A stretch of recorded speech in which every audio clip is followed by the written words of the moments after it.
আসলে কি আওয়ামী লীগ সংগঠিত হওয়ার কোনো সুযোগ আছে বাংলাদেশে? যে জন্য ঐক্যবদ্ধ হচ্ছে সরকার সব দলগুলো বা ঐক্যবদ্ধ হওয়ার আহ্বান? এক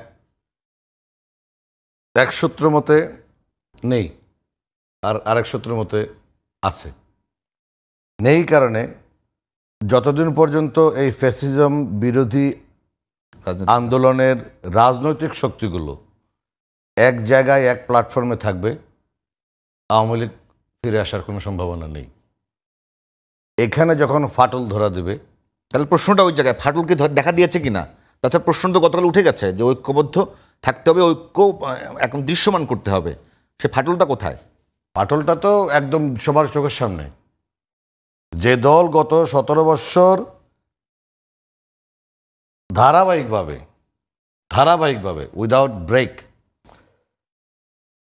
আপনার আন্দোলন করে গেল এই ফ্যাসিস্ট সরকারের বিরুদ্ধে, বিএনপির কত নেতা, ইলিয়াস আলী সহ অসংখ্য নেতা গুম হয়ে গেছেন এই দলের। কত লোক শহীদ হয়েছে, কত লোক পঙ্গুত্ব বরণ করেছে, এক একজন নেতার নামে 400-500 করে মামলা। এই দলকে আপনি 17 দিনের আর 16 দিনের আন্দোলন করার একটি শক্তি, যখন 46 বছরের পুরনো একটি রাজনৈতিক দলকে আপনি হুমকি দেন এক করে দিব, সেই করে দিব, তখন কিন্তু আর ঐক্য থাকে না, ঐক্য বিনষ্ট হয়। আমি বিএনপি করতে পারি, কিন্তু আমি কি অস্বীকার করতে পারবো 17 বছর জামাতে ইসলামের কোনো ভূমিকা ছিল না? ছিল। তাদেরও অনেক নেতা, জুডিশিয়াল কিলিংয়ের মাধ্যমে তাদের অনেক নেতাকে হত্যা করা হয়েছে, যেটা ইন্টারন্যাশনাল স্ট্যান্ডার্ড মেনটেন করা হয়নি এই বিচারগুলোতে। তাদেরও অনেক নেতা পঙ্গুত্ব বরণ করেছে। এখন আপনি মানে জন্ম নিয়েই আপনি বাবা চাচা যাদের সবাইকে মানে আপনি শাসন করা শুরু করে দিলেন, তো এই ধরনের বেয়াদব শ্রেণী রাজনীতিতে টিকে না। এটা হচ্ছে বাস্তবতা, টিকে না। উগ্রতার জায়গা রাজনীতিতে নেই। জাসদ রাজনীতি আপনারা হয়তো মনে থাকার কথা, এই জাসদ কিন্তু বাংলাদেশের শেখ মুজিবের সবচেয়ে বড় বিকল্প একটি শক্তি ছিল, বিরোধী শক্তি ছিল, কিন্তু ভুল পথে রাজনীতি করার কারণে জাসদ আজকে ইতিহাসে বিলীন হয়ে গেছে।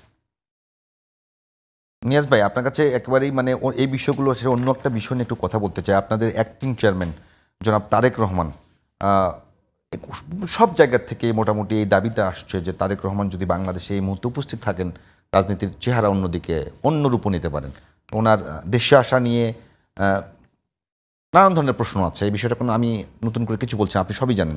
এই বিষয়টা নিয়ে কী বলবেন?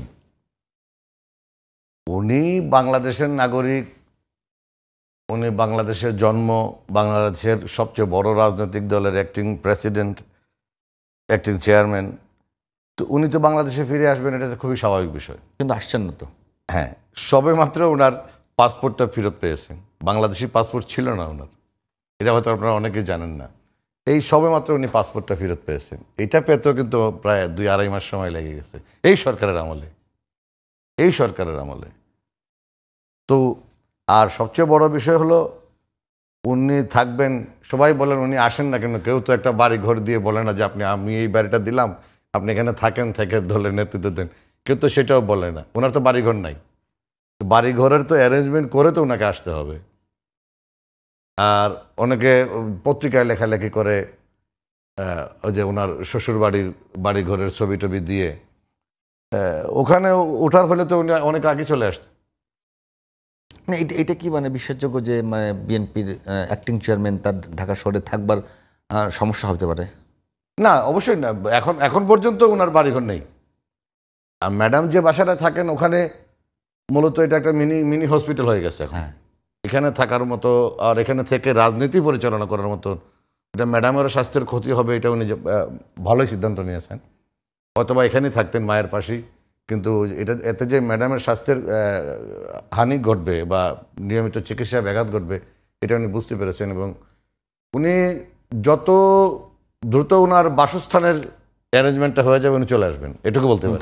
ধন্যবাদ। আর বাদ বাকি সব অ্যারেঞ্জমেন্ট। ধন্যবাদ মোকাদ্দেম চৌধুরী। আমরা একদম শেষ 2 মিনিট একেবারে আমরা শরীফ ভাই আপনাকে দিতে চাই।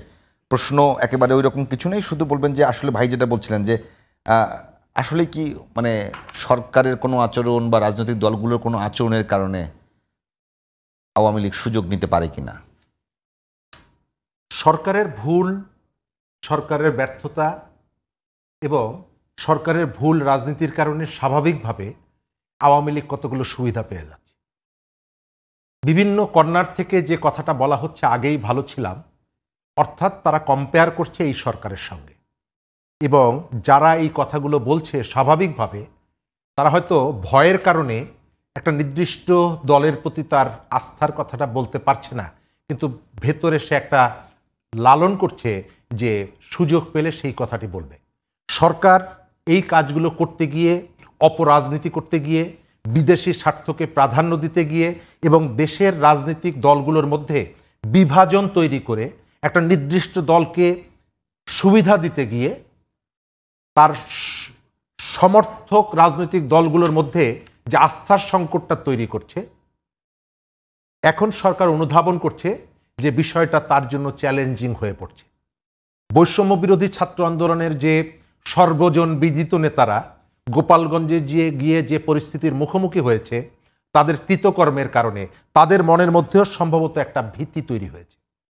আমরা আওয়ামী লীগের সেই অন্ধকার শাসনে ফিরতে চাই না, কিন্তু এখন সরকার যে কাজগুলো করছে এই কাজগুলো আমাদের জন্য স্বস্তিদায়ক না।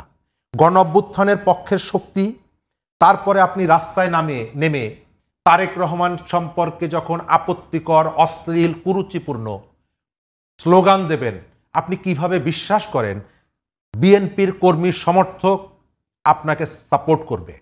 আপনি যখন মাইকের সামনে দাঁড়িয়ে ঘোষণা দিচ্ছেন যে আওয়ামী লীগ ছিল শাহী চাঁদাবাজ আর বিএনপি হচ্ছে ছেঁচড়া চাঁদাবাজ, তারপরে আপনি কিভাবে প্রত্যাশা করেন যে এই গণ অভ্যুত্থানের পক্ষের শক্তি আবার একটা জায়গায় থাকবে?